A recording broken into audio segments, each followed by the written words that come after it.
Today, we are going to meditate on Hebrews chapter 9, verses 15 through 22. Hebrews 9, 15 to 22. இன்றைக்கு நாம தியானிக்க போற வேத பகுதி எபிரேயர் 9வது அதிகாரம் 15வது வசனத்திலிருந்து 22வது வசனம் வரை. எபிரேயர் 9, 15லிருந்து 22 வரை. Topic: The power of Christ's blood. கிறிஸ்துவினுடைய இரத்தத்தினுடைய வல்லமை. கிறிஸ்துவனுடைய இரத்தத்தினுடைய வல்லமை. I want to read the text, Bible text in English first and then in Tamil. Hebrews chapter 9 verses 15 through 22. That is why he is the one who mediates a new covenant between God and people, so that all who are called can receive the eternal inheritance God has promised them. For Christ died to set them free from the penalty of the sins they had committed under the first covenant. Now, when someone leaves a will, it is necessary to prove that the person who made is dead. The will goes into effect only after the person's death. While the person who made it is still alive, the will cannot be put into effect. That is why even the first covenant was put into effect with the blood of an animal. For after Moses had read each of God's commandments to all the people, he took the blood of calves and goats along with water and sprinkled both the book of God's law and all the people using hyssop, branches, and scarlet wool. Then he said, the blood confirms the covenant God has made with you. And in the same way, he sprinkled blood on the tabernacle and on everything used for worship. In fact, according to the law of Moses, nearly everything was purified with blood, for without shedding of blood, there is no forgiveness. நான் தமிழிலே வாசிக்கிறேன். எபிரேயர் 9வது அதிகாரம் 15வது வசனத்திலிருந்து 22வது வசனம் வரை. ஆகவே முதலாம் உடன்படிக்கையின் காலத்திலே நடந்த அக்கிரமங்களை நீக்குவதற்காக அவர் மரணம் அடைந்து அழைக்கப்பட்டவர்கள் வாக்குத்தத்தம் பண்ணப்பட்ட நித்திய சுதந்திரத்தை அடைந்து கொள்வதற்காக புதிய உடன்படிக்கையின் மத்தியஸ்தராக இருக்கிறார். ஏனென்றால் எங்கே மரண சாசனம் உண்டோ அங்கே அந்த சாசனத்தை எழுதினவனுடைய மரணமும் உண்டாக வேண்டும். எப்படி என்றால், மரணம் உண்டான பின்பே மரண சாசனம் உறுதிப்படும். அதை எழுதினவன் உயிரோடு இருக்கும்போது அதற்கு பயன் இல்லையே.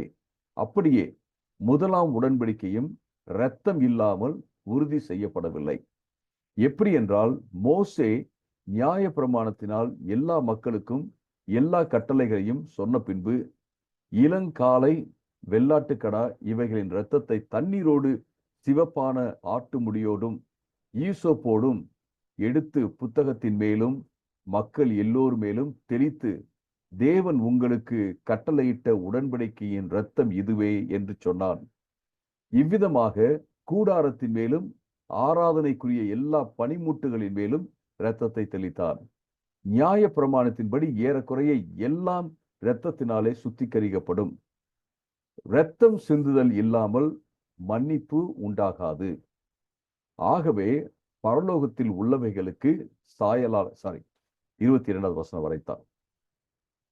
Okay, it's a theologically loaded passage. இந்த வேத பகுதி இறையியல் கருத்துக்கள் பொதிந்த ஒரு வேத பகுதியாக இருக்கிறது. We can talk about it for many hours because it has lot of theological principles in this passage. நாம பல மணி நேரங்கள் இந்த பேசேஜை மட்டுமே வைத்து நாம பேச முடியும். ஏனென்றால் இதில் நிறைய இறையியல் கருத்துக்கள் இருக்கின்றன என்பதை நம்ம பார்க்கிறோம். But I just want to simplify what we find in this passage. நான் இதுல உள்ள வசனங்களை, இதுல உள்ள கருத்தை நான் வந்து ஒரு சாராம்சமா கொடுக்க நான் விருப்பப்படுகிறேன். சுருக்கமாக எளிய முறையில சொல்ல நான் விருப்பப்படுறேன். The the summary of the argument of the author is here. இந்த இதை எழுதினார் இல்லைங்களா, எபிரேயர் புஸ்தகத்தை எழுதினவர் அவருடைய வாதத்தை இந்த இடத்துல இயேசு கிறிஸ்துவனுடைய இரத்தத்தை குறித்த அவருடைய வாதத்தை 22வது வசனத்துல அவர் ஒரு முடிவாக சொல்றதை நான் பார்க்கிறோம். அதன் பின்பு இன்னொரு கருத்துக்குள்ள அவர் போகிறார்.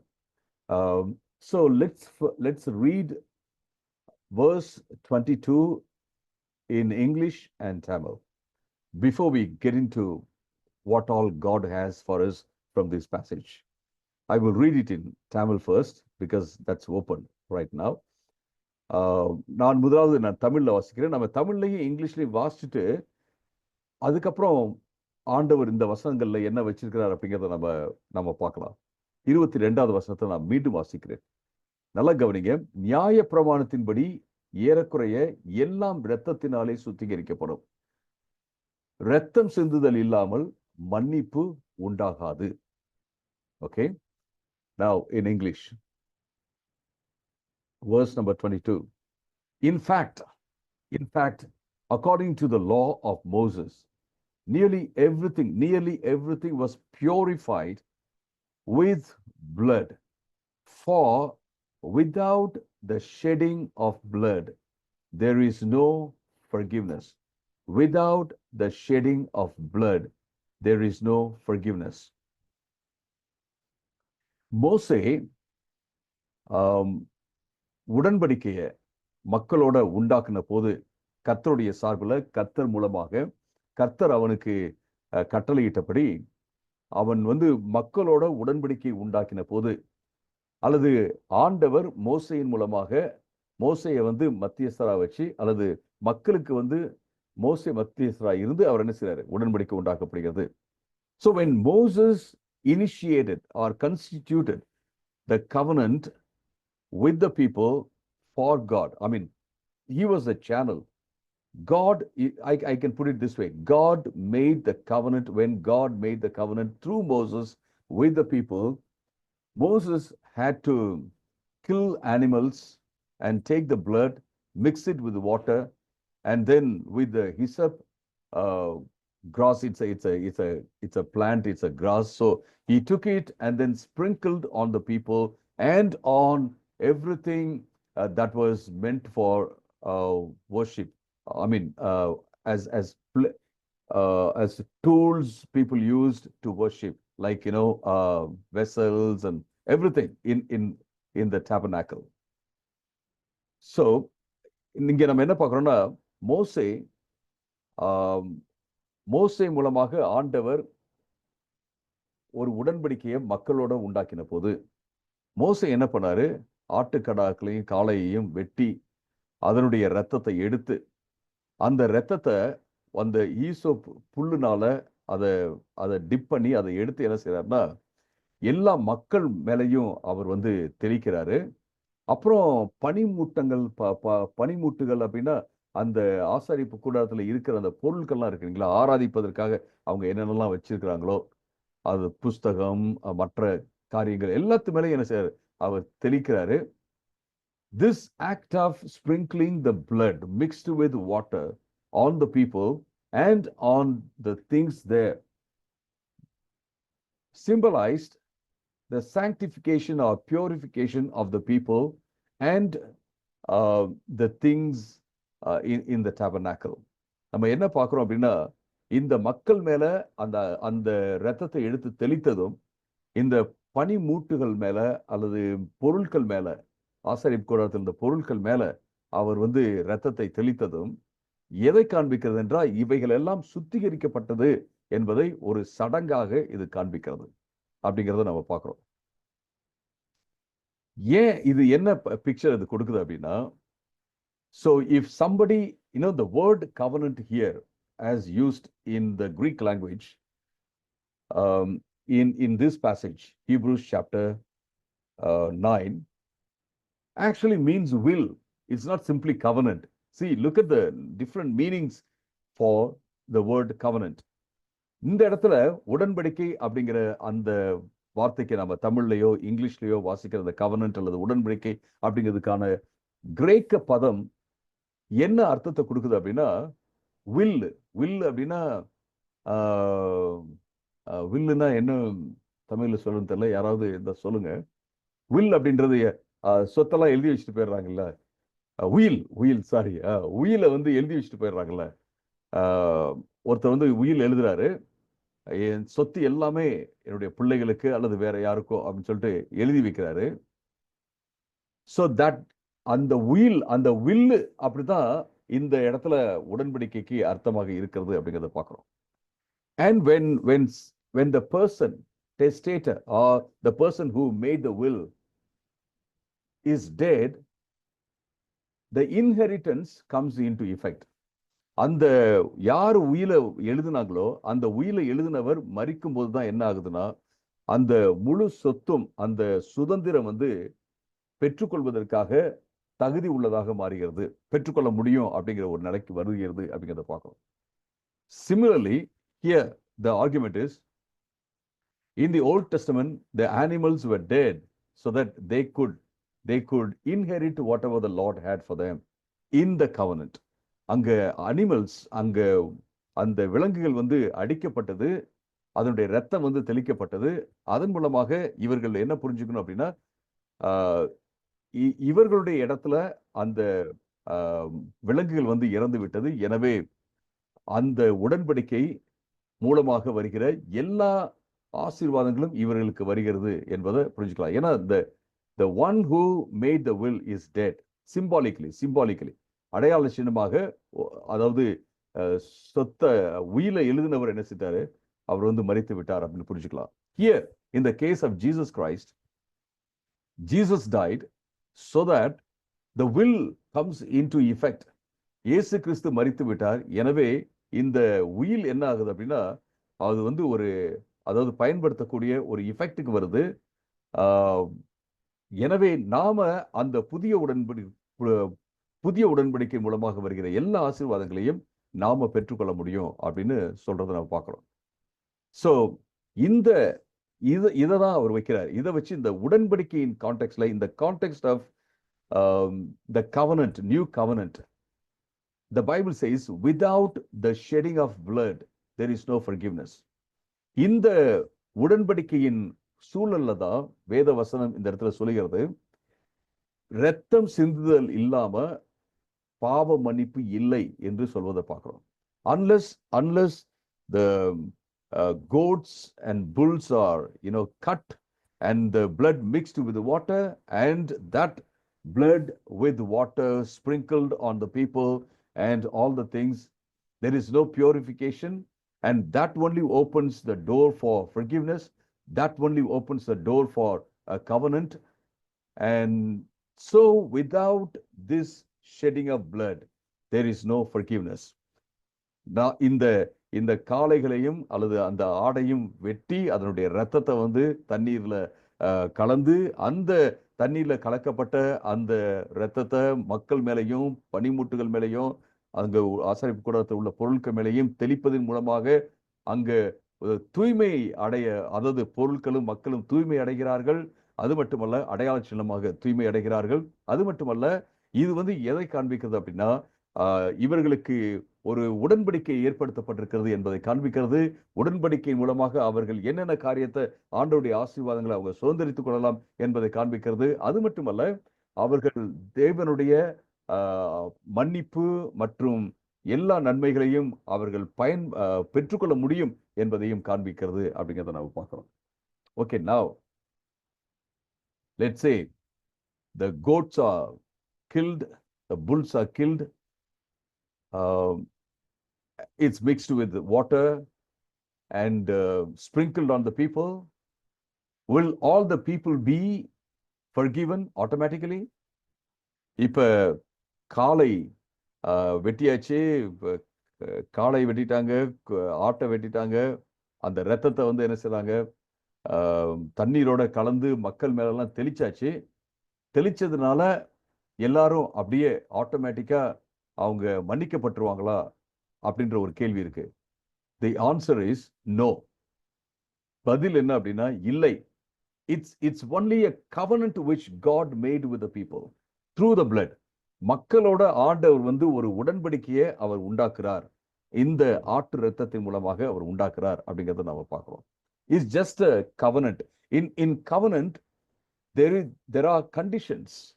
That is why God says when he made covenant, when he makes covenant with the people, God says, you will be my people and I will be your God. இந்த கவனன்ட் என்பது என்னன்னா ஒரு ஒப்பந்தம். இந்த ஒப்பந்தத்துல நிபந்தனைகள் இருக்கிறது. இந்த நிபந்தனைகள் என்ன சொல்றதுன்னா, சாராம்சமா என்ன சொல்றதுன்னா, நீங்க வந்து என்னுடைய மக்களா இருப்பீங்க. ஆண்டவர் சொல்றாரு, இந்த நிபந்தனைகளை வந்து சுருக்கமா சொல்லணும் அப்படின்னா, ஆண்டவர் மக்களை பார்த்து சொல்றாரு, நீங்க என்னுடைய மக்களா இருப்பீங்க, நான் உங்களுடைய தேவனாக இருப்பேன் அப்படின்னு அவர் சொல்றாரு.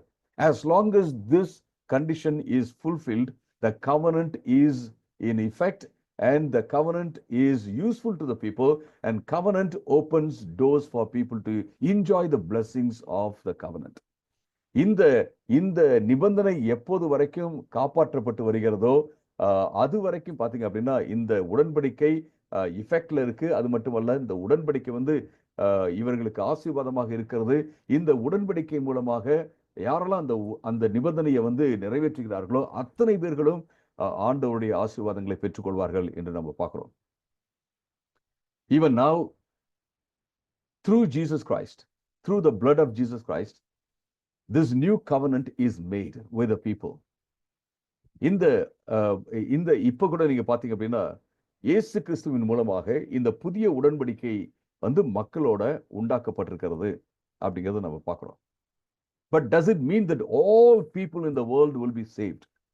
அப்பனா இந்த உலகத்தில் உள்ள எல்லாரும் அப்படியே மன்னிக்கப்பட்டுருவாங்களா? ஆட்டோமேட்டிக்கா மன்னிக்கப்பட்டுருவாங்களா அப்படின்னா no. Everybody has to repent. Everybody has to come. But the covenant is made. ஒரு ஒப்பந்தம் செய்யப்பட்டிருக்கிறது, உடன்படிக்கை ஏற்படுத்தப்பட்டிருக்கிறது. ஆனா எல்லோரும் மனம் திரும்பி வந்தாதான் அவங்க ரட்சிக்கப்பட முடியும் என்பதை நம்ம பார்க்கிறோம்.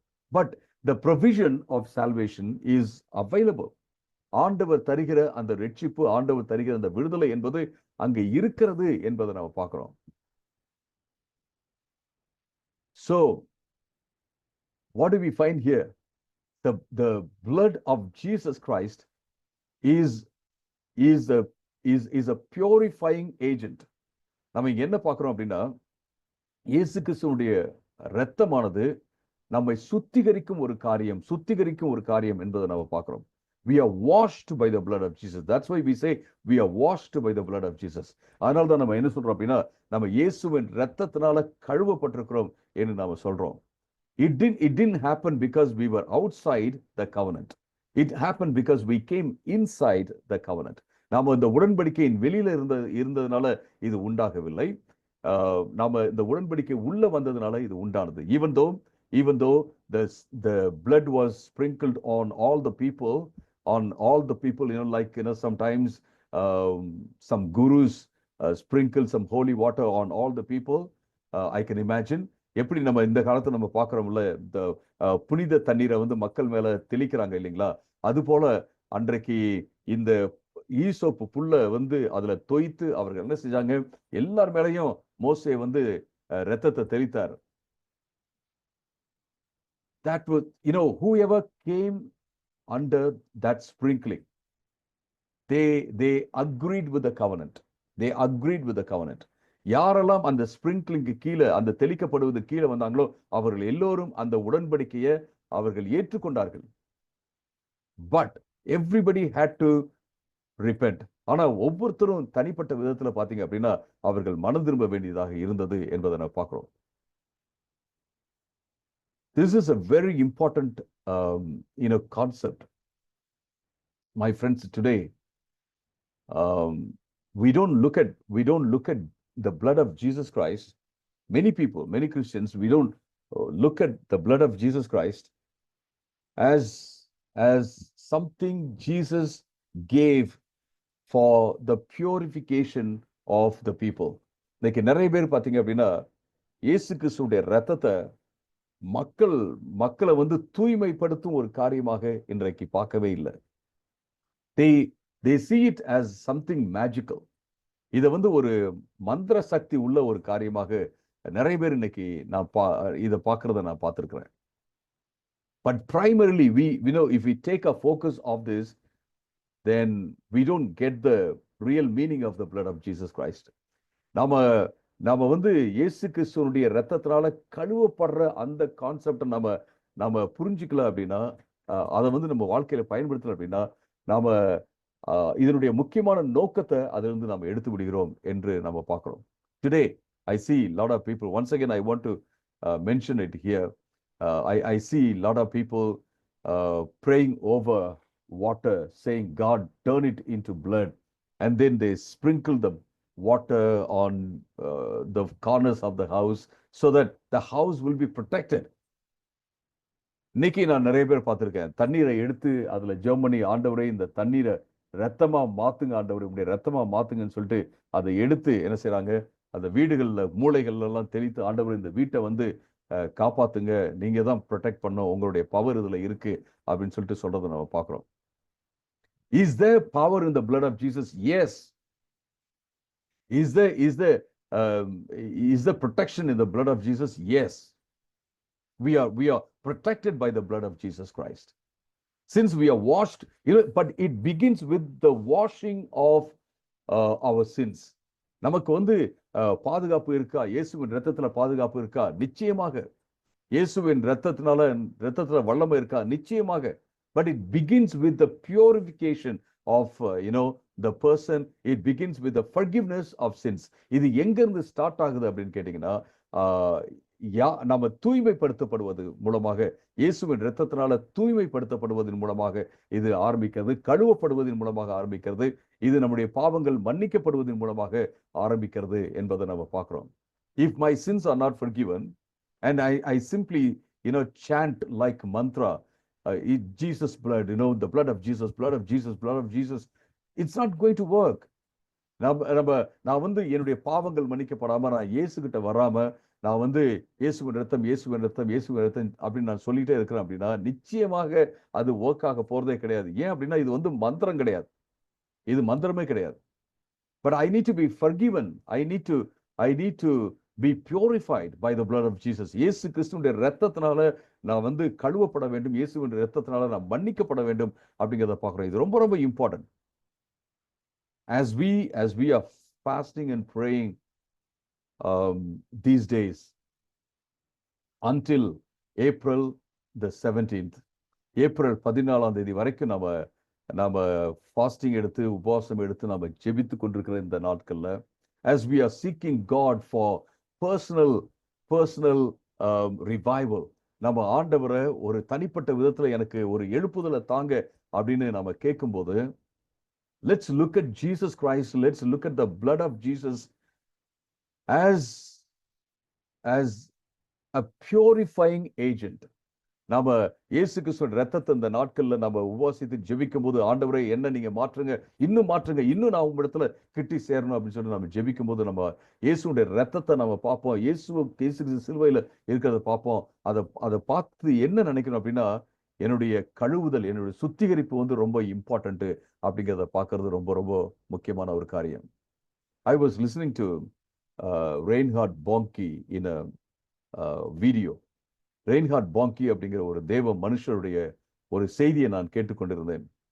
He was preaching to an African congregation. அவர் ஆப்பிரிக்காவில் உள்ள ஒரு சபைக்குள்ள அவர் பேசிட்டு இருந்தாரு. This is what he was saying.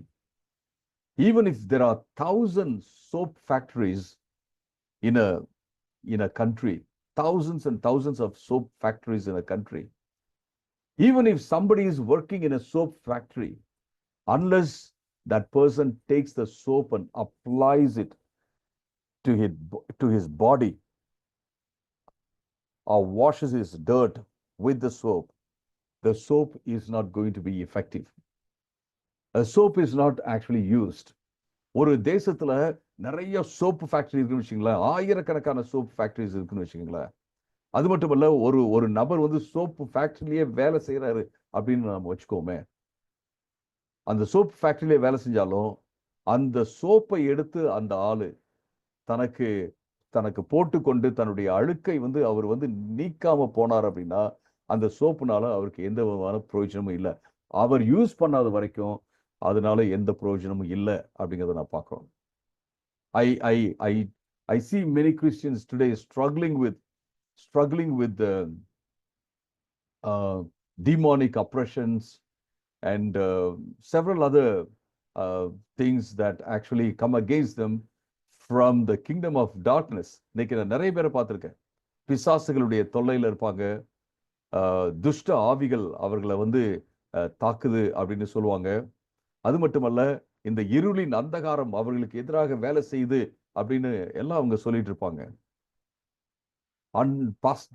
they will say, Pastor, pray for me. அவங்க சொல்லுவாங்க, பாஸ்டர் பிரேயர் பண்ணிக்கங்க அப்படின்னு சொல்லுவாங்க.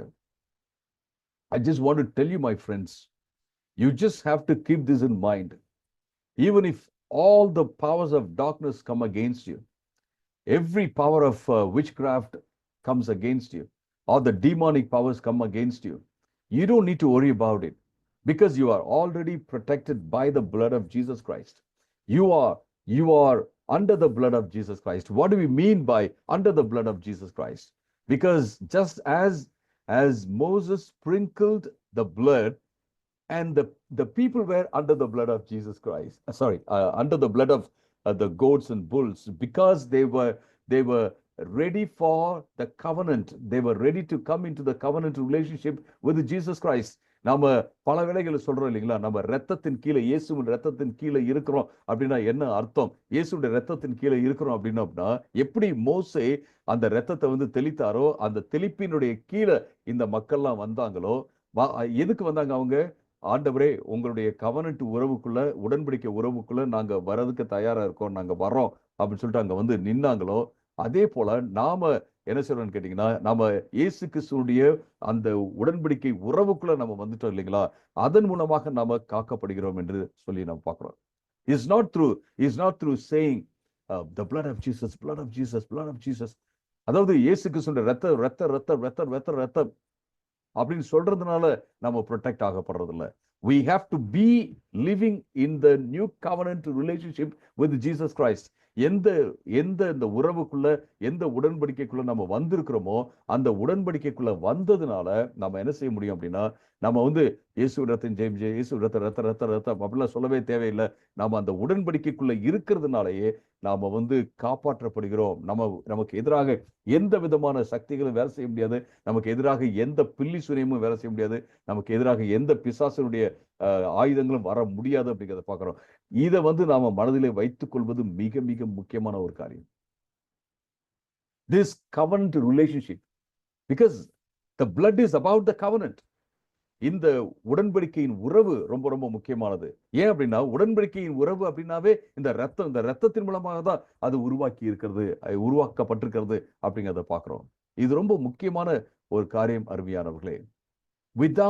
Without being in covenant relationship, even if I say 1,000 times the blood of Jesus, it's not going to work.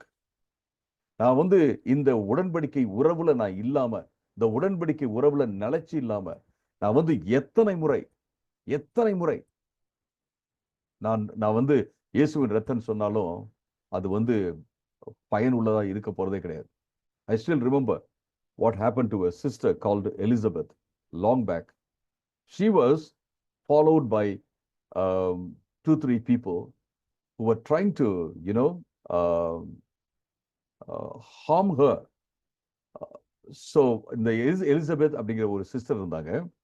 அந்த சிஸ்டரை வந்து எப்படியாவது தாக்கணும்னு சொல்லிட்டு ஒரு 2-3 பேர் அவங்க என்ன செஞ்சாங்கன்னா, அவங்கள ஃபாலோ பண்ணிட்டே இருந்தாங்க. One day she was coming on a cycle rickshaw. அவங்க ஒரு நாள் சைக்கிள் ரிக்ஷாவில் வந்துட்டு இருந்தாங்க. அவங்க ஏதோ ஒரு புக்கை படிச்சுக்கிட்டு அப்படியே பார்த்துக்கிட்டு தான் வந்துட்டு இருந்தாங்க. She was not even praying. அவங்க வந்து ஜெபம் கூட பண்ணல. அவங்க ஒரு புக்கை படிச்சுட்டு என்ன நடக்குது அப்படின்னு பார்த்துட்டு தான் வந்துட்டே இருக்காங்க. But these guys, the 3 guys were coming right behind the cycle rickshaw to harm her. அவங்களை எப்படியாவது தாக்கணும், அவங்கள வந்து தொந்தரவுப்படுத்தணும், ட்ரபிள் பண்ணணும் அப்படிங்கிறதுக்காக அந்த சைக்கிள் ரிக்ஷா பக்கத்திலே வந்துட்டு இருக்கானுங்க, பின்னாடியே வந்துட்டு இருக்கானுங்க. At that moment, when they wanted to get closer to the cycle rickshaw, this is what they found. They found two angels standing there. அங்க அவங்க இன்னும் சைக்கிள் ரிக்ஷா பக்கத்துல வந்து அவங்கள தாக்கணும் அப்படின்னு சொல்லிட்டு அவங்க வந்த போது ரெண்டு தேவதூதர்கள் அவங்களோட நிக்கிறத அவங்க பார்த்தாங்க. சம்திங் சூப்பர் நேச்சுரல், இயற்கைக்கு அப்பாற்பட்ட ஒரு காரியத்தை அவங்க பார்த்தாங்க. When they saw that they got scared, they got frightened and they ran away. அவர்கள் பயந்து ஓடிட்டாங்க. அதை பார்த்தவன ரெண்டு தேவதூதர்களை பார்த்தவன ஓடி போயிட்டாங்க. அதுக்கப்புறம் after that they came to Sister Elizabeth and said, this is what happened, what is happening to you? We wanted to harm you. Actually, we wanted to do something against you, hurt you. நாங்க உங்களை எப்படியாவது தாக்கணும், உங்களை வந்து உங்களுக்கு எதிராக நாங்க ஏதாவது ஒன்று பண்ணணும் அப்படின்னு தான் நாங்க வந்தோம். ஆனா ரெண்டு தேவதூதர்களை பார்த்து என்ன நடந்துட்டு இருக்கு, இயற்கைக்கு அப்பாற்பட்ட என்ன நடக்குது நீங்க சொல்லுங்க அப்படின்னு கேட்டாங்க. She was not even praying. She was just looking at what was happening. She was reading a book. ஒரு புத்தகத்தை படிச்சிருந்தாங்க, வெளில பார்த்துட்டு தான் இருந்தாங்க. Why she was protected? She was protected not because she kept saying Jesus blood, Jesus blood, Jesus blood. நீங்க இந்த இந்த இந்த இந்த சம்பவத்தை நீங்க பாத்தீங்க அப்படின்னா அவங்க ஏன் வந்து காப்பாற்றப்பட்டாங்க அப்படின்னா இயேசுவின் இரத்தம், இயேசுவின் இரத்தம், இயேசுவின் இரத்தம் அப்படின்னு சொல்றதுனால கிடையாது. She was in covenant relationship with Jesus. அவங்க இயேசுவின் இயேசுவோடு இருந்த அந்த புதிய உடன்படிக்கையின் உறவுக்குள்ளே அவர்கள் இருந்தார்கள். அருமையானவர்களே, உறவுக்குள்ளே இருந்தாங்க. So that is the power of the blood of Jesus Christ. It's not in saying something. It is in being a relationship with Christ. I just want to tell you this morning that you don't need to say any mantra. You don't need to have any formula. You don't need to repeatedly make any kind of confession. I'm under the blood, I'm under the blood, I'm under the blood. நீங்க எந்த அறிக்கையை நீங்க பண்ணிக்கிட்டே இருக்க தேவையில்லை. நான் இயேசுவின் ரத்தத்தின் கீழே இருக்கேன், இயேசுவின் ரத்தத்தின் கீழே இருக்கேன் அப்படின்னு சொல்லிக்கிட்டே இருக்கணும் அப்படின்லாம் அவசியம் இல்லை. நீங்க எந்த ஸ்லோகனோ எந்த மந்திரமோ அல்லது எதையும் நீங்க திருப்பி சொல்லணும் அப்படிங்கிற அவசியம் இல்லை. But all that you have to focus on is to be in relationship with Christ. நீங்க ஃபோக்கஸ் பண்ண வேண்டியது எல்லாமே ஒண்ணுதான். இயேசுவின் ரத்தத்தின் மூலமாக கிடைச்ச அந்த உடன்படிக்கையின் உறவுக்குள்ள இருந்து கொண்டே இருப்பதுதான் மிக முக்கியமான ஒரு காரியம். அப்படி இருக்க நமக்கு ஆண்டவர் கிருபை தருவாராக. பரிசுத்த ஆவியானவர் நமக்கு உதவி செய்வாராக.